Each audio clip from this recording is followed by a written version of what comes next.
Hey Cotton Balls, I'm Nitro, and welcome to Nitro Podfic. Today we will be reading Chapter 7 of The Ghost of the Gotham Opera House by J_J19, Uncontrollably Alt on AO3. Let's get into it.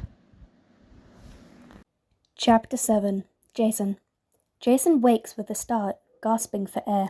He dreamt of his coffin, of starting to suffocate as he screamed for Bruce, for Dick, for Alfred, for anyone to save him from the Joker's torture.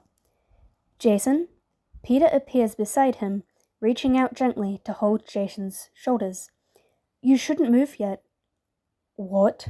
Jason asks, looking around him. He's in their sleeping box in the opera house. There is a sharp pain in his neck, and his whole body is sore. He squeezes his eyes shut again, taking deep breaths as he tries to remember exactly what had happened. He remembers going after Joker, after Bruce.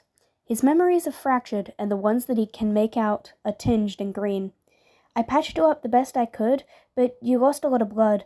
I'm sorry, but I took some of your money and went and got you real food, and some more medical supplies. Peter's voice is a little frantic as he jumps up and runs around gathering things.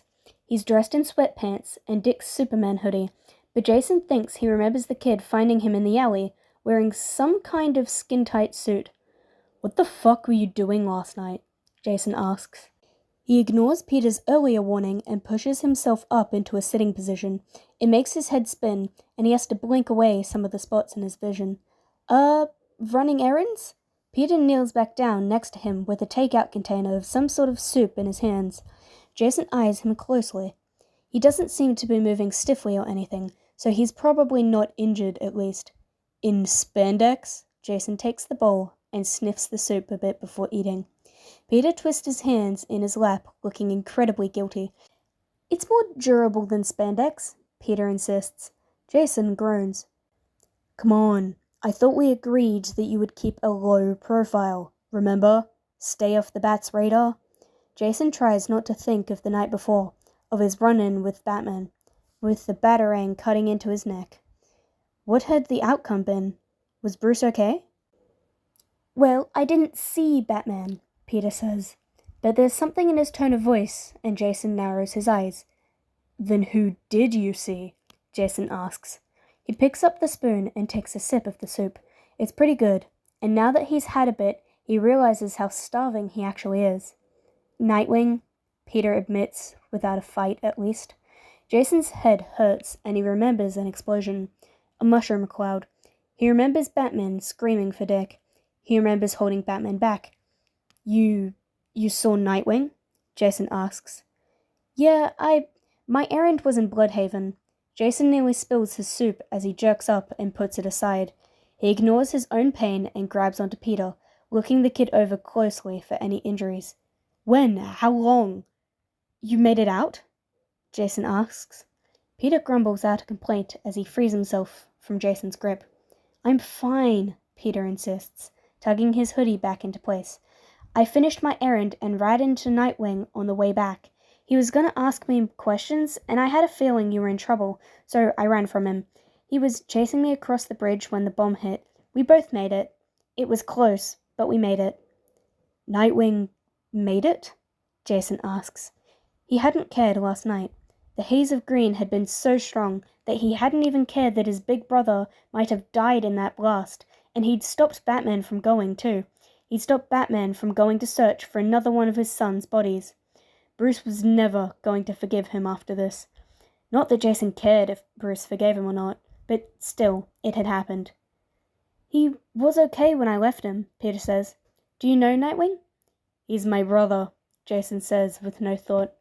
Back before his death, he'd fought for Dick's attention, for the right to be able to call him his brother, and now, after everything, it's something he can't give up. Because he had a dad in Willis Todd, and he'd had a mum in Catherine.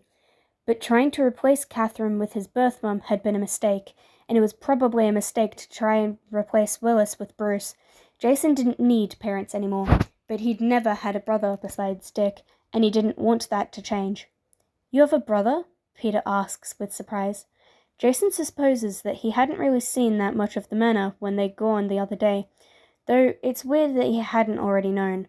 After all, it was clearly Wayne Manor that he'd taken Peter to, and everyone knew about Bruce Wayne and his adopted kids. Well, yeah, Jason says.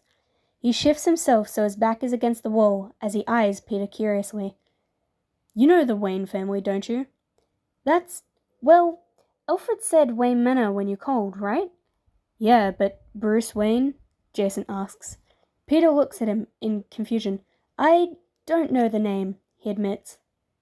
Where are you from? Jason asks him. Peter's brows furrow and he crosses his legs. New York? When? Jason asks. What? What year is it? Jason asks. Peter chews his lip, considering his answer. He doesn't have his headphones on right now, but they're hanging around his neck. 2025? Peter finally answers. It's 2010, Jason corrects him. Peter freezes, blinking rapidly. Jason can practically see the gears turning in his head. When were you born? 2001, Peter answers automatically. You're a little big for a 9-year-old. What exactly is going on? The full story this time. This isn't my world, Peter admits, shrinking in on himself. I'm from another universe. I was born in 2001. In 2018, there was this alien attack. This guy, Thanos, gathered these stones and he won. He won and he used the stones to turn 50% of the universe's population into ash. I was one of those people. I was 16 and I died. How long were you dead? Jason asks. He'd been dead just under a year, and he'd woken up in his coffin. But if they had been turned into ash, then Peter didn't have a body to be buried. At least, he'd managed to avoid that particular trauma. 5 years? Peter fidgets with the string from his hood. What about your parents? They died when I was a kid. My mom and dad were in a plane crash, and I was raised by my aunt and uncle. Uncle Ben died a few years before, but Aunt May got snapped like I did, so we were both dead at the time. What were your parents' names? Richard and Mary Parker. Peter glances up at him with a confused look. Why? Why what? Why did you want to know my parents' names? Peter looks a bit suspicious, and Jason supposes it might be. He's never been good at being tactful, but the fact that his dad's name was Richard as well is way too much of a coincidence, especially with the way the kid moves. Watching him flip his way across the stage the other morning had reminded Jason so much of the days spent training with his brother. You're still a kid. If you're from another world, then maybe you have parents here too. Couldn't there be another Peter Parker in this world? No, there's no Peter here. That's why I was sent. It's only safe for me to be here because there isn't another me. Okay, so there's no Peter, but that doesn't mean there isn't another version of the people you already know. It doesn't matter, Peter insists. My luck is bad, like killer bad. Everyone that gets close to me, everyone that I love dies. My parents, Aunt May, and Uncle Ben, Tony, they're all gone. Peter's fist clench in his lap, and Jason can see the pain in his eyes. He wears his emotions on his sleeve, just like Dick. I'm not like them, Jason says. Peter startles and looks at him. What? That's why you came looking for me last night, isn't it? You thought I was going to die too. I lost everything, Jason, Peter says. I lost my family and I made mistakes. Stupid, reckless mistakes that got people killed, and I almost ruined my whole universe. I had to be sent here because my universe was breaking. The only way to fix it was to completely erase me, so my world would forget that I ever existed. And obviously, I couldn't be there for that to happen. That's why I came here. I was sent here to save my world, and I can never go back, not without breaking it all over again. And you were worried that you were going to lose me too, Jason concludes. I know that we've only been friends for a few days. We barely know each other, but I came here expecting to be alone, to stay that way. But you found me right away, and I feel comfortable with you. Oh, kid. Jason sighs and brings a hand up to rub his eyes. He's not going to be able to ditch this kid. But he already has a supersuit, and he's an orphan. Just missing the black hair and blue eyes, and he'd be perfect. But with his similarities to Bruce's golden child, then he wouldn't stand a chance if Batman decided to take him under his wing. Jason is not going to let that happen to Peter, even if it means dragging the kid around the country on the run. I'm not a kid, Peter reminds him. I'm barely 2 years younger than you. Yeah, I know. Jason watches Peter closely, the way he fidgets where he sits.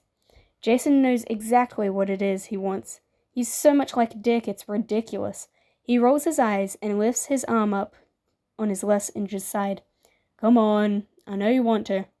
Peter perks up and immediately moves closer, tucking himself under Jason's arm. Jason wraps his arm around Peter's shoulders and closes his eyes. Peter leans into his side, careful of hurting him more. Are you hurting? Peter asks. I got some painkillers. I'll be fine. I heal fast. Me too, Peter admits. So, the supersuit? I was a vigilante in my world, Peter admits. Spider-Man. Why Spider-Man? I got bit by a spider, obviously. Peter pulls up the sleeve of his stolen hoodie and shows Jason the scar on his wrist. 2 puncture marks. A spider bite changed you? Well, it was a radioactive spider. It modified my DNA. I'm like part spider now? So, what do you have besides the strength and the senses? If we're going to be sticking together, I need to know the whole thing. Well, there's the strength. I'm not really sure what my exact limit is, to be honest. Tony and I tried to test it, but he was too scared to go above 10 tons. My senses are insane sometimes. I can hear for miles and smell like everything anyone has ever touched. It can be a lot sometimes. My vision is great too. I can see a lot further than normal humans. I used to have asthma and I wore glasses before the bite. Now I have like this 6th sense. I call it my spider sense, but it's almost like another entity sometimes. Like a little voice in the back of my head. I can react to things quicker than any human, even things I don't see coming. That's kind of freaky, Jason teases. Peter's whole body shivers as his head drops onto Jason's chest, his eyes dropping closed. Jason frowns and grabs the kid's wrist, turning it to see the time on his watch. It's nearly 10 in the morning. Have you slept? He asks, though he's already pretty sure of the answer. Had to make sure you're okay, Peter mumbles. Jason lets out a long sigh and brings his hand up to card his fingers through Peter's hair. Peter melts at the touch, and in a matter of seconds, he's out like a light. Jason stays still for a while to make sure that Peter is deep enough asleep before he reaches into the kid's pocket and pulls his phone out. When Jason had used Peter's phone before, he'd thought it was weird that it was so high-tech, but now, knowing that Peter is not only from another universe, but from the future, it makes more sense. He tries to turn the screen on when a circle appears on the screen. Hello, Red Hood, a female voice says quietly. Jason frowns at it. Who is this? He asks. My name is Karen. I am an artificial intelligence designed by Tony Stark to assist Peter. Artificial intelligence? Yes. So, what can you do? I can do a lot of things. Like being cryptic, apparently. Jason sighs. My design is to assist Peter. You are not Peter. She reminds him. It? She? Jason's a little weirded out by how personable the AI seems to be, though he supposes he shouldn't be too surprised after what he's seen working with Batman. No, I suppose not. But why are you talking to me then? Peter has chosen to trust you. Therefore, you may assist me in my duties. Oh, great. So a robot wants to boss me around. I am an artificial intelligence. I do not have a body and therefore cannot be considered a robot. I believe that our relationship can be mutually beneficial. How's that? Jason asks. The screen changes from the circle that he assumed was probably supposed to represent the AI to show a video. He realizes after a few seconds that there must be a camera in Peter's suit. He watches as Peter swings through Bloodhaven and across the bridge. The camera view spins around about halfway across and focuses on the plane and the creature jumping from it for less than a second before locking onto Nightwing, who had been swinging after him on a grapple. A web shoots out from the device on Peter's wrist and hits Nightwing in the chest before pulling him forward. Jason's grip tightens on his phone as he watches Peter barely manage to pull Nightwing clear of the blast and then onto the roof of the building. He watches as his brother breaks down over the loss of his city. The guilt gnaws away inside him as he watches. Dick had nearly died. If Peter hadn't made that decision to travel to Bloodhaven, then Dick would have still been in the city. He would have been dead, and Jason had stopped Batman from going to him. He'd been so consumed by the pit madness and by his own pain that he hadn't even stopped to think about how close they'd come to losing Dick. "I'm okay, Oracle," Nightwing says. "I was in pursuit of a suspicious individual and we crossed the bridge right before the blast. He saved me, actually. Pulled me out of the blast radius." The video cuts off then, and Jason makes himself take a deep breath. Dick is okay. Dick is alive. "You connected to his comms?" Jason asks. "Yes, I was able to do that," Karen says. "Peter also had me connected to your helmet last night. I am able to track you and facilitate communication between the two of you at any time." "That's convenient. Can you get in touch with any phone?" "Yes. The technology of this world is far behind that of my own. I have dealt with much more advanced technologies." "I didn't know that AIs could brag." "I did not know crime lords could care." Karen sasses back. Jason snorts out a laugh at that and winces when his ribs are jostled too much. "Can you call Dick Grayson for me?" he asks. The circle reappears on the screen, flashing once, then twice, before the call screen appears. Jason raises the phone to his ear. "Hello?" Dick's voice is a little rough, forced cheer in it. Jason takes a deep breath. How long has it been since he properly heard his brother's voice? "Guess nothing really keeps you down, huh, Dickie Bird?" Jason says. There's silence on the other end of the line. Jason waits for the inevitable hang-up, but it never comes. "What did you call me?" Dick chokes out. "That's not... Who is this?" Jason frowns. Bruce knows who he is now. Alfred knows who he is now. Does Dick not know? Did Bruce not tell Dick about his suspicions? "You don't recognize my voice?" This is cruel, Dick snaps. "You met a little spider last night," Jason says. "Spider-Man?" Dick asks. Jason looks down at the boy, slumped against his side. Asleep like this, he looks even younger than he actually is. Spider-Man might be a bit generous of a name, but then again, Jason hadn't had a lot of great ideas for his own name either. He'd been forced to stick with Robin. "That's the one," Jason says. "Is he okay?" "What do you care?" Jason isn't sure what he made this call for. Partially to confirm that Dick was okay after Bloodhaven, partially to find out if he had any plans against Peter. He knows that Batman wouldn't stand for an obviously meta vigilante operating in Gotham without being a total control freak about it. Jason is not going to let the Bat get his hands on Peter, but he doesn't know what Dick thinks about it. Does Dick plan to rat Peter out? Do they need to run? Can he trust his brother? "He seemed young," Dick says cautiously. "Too young to be running around in a suit on his own." "Oh, what are you gonna do about it? Hand him over to Daddy Bats to be trained as more Joker bait?" Jason has to try to force the green down. He focuses on his fingers in Peter's hair. He cannot lose control right now. Not while Peter is trusting him to keep him safe. "The Joker will never, never lay a hand on my brothers again," Dick snaps, violence in his voice. Jason almost believes him. "The Spider is not your brother. He is under my protection, and you and that Bat bastard will stay away from him if you don't want to end up in my next duffel bag." "Red Hood," Dick says. "Took you long enough." Great Detective Jason's ass. "There was a voice on Spider-Man's comm last night that mentioned you. Who are you guys working with?" "Maybe the Bat is the one you should be interrogating right now, Dickie Bird. Why don't you ask him about the man under the hood?" Jason hangs up the phone and slips it back into Peter's pocket. "Who's that?" Peter asks, his voice muffled against his shirt. "My brother," Jason answers. "We should clean up if he's coming to visit," Peter says. "He is not coming here. It's haunted, remember? No one comes here. Besides, I'm not in any condition to clean, and you need a full day's sleep. Come on, go to your sleeping bag. Put your headphones on so I don't wake you." Peter grumbles, but he does as he's told, moving over to his own sleeping bag and flopping down. He even remembers to pull his headphones up over his ears before going back to sleep. Jason braces himself for the pain, and then gets to his feet. He leaves the box, heading for the closest of the bathrooms. His head is throbbing with the effort of keeping the pit madness at bay. He doesn't know what to do next. doesn't know what the pit madness will make him do next. His plans had all gone off the rail. Bruce knows who he is now. Bruce knows the Red Hood is Jason.